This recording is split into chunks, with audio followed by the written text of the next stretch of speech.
Sometimes in teaching, I feel that we use technology in a very archaic way, and kids and students that we have are so submerged in technology on an everyday basis that they could go further than what we use it for.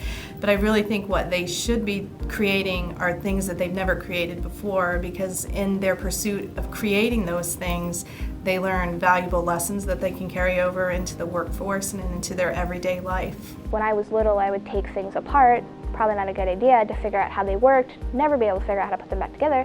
But I always thought it was so cool how the gears work together, or how all the pieces function to make the things move. When you create something, when you have it in your hands, you can take it apart and see how it works, or look at different locations, or see how something else looked from a different point of view.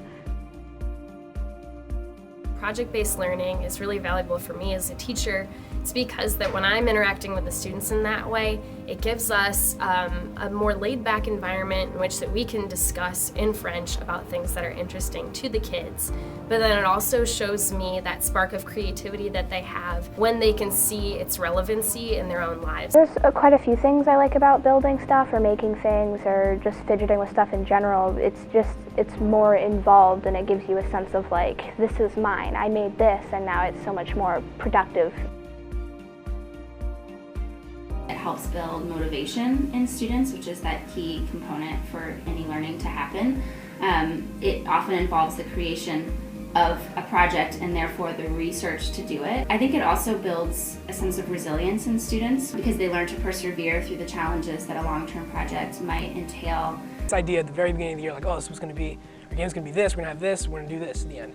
We've changed it about 4 or 5 times. Yeah. It's completely different than what we imagined it to be. And in a good way, it narrows down what we can accomplish. Yeah, a lot of trial and error.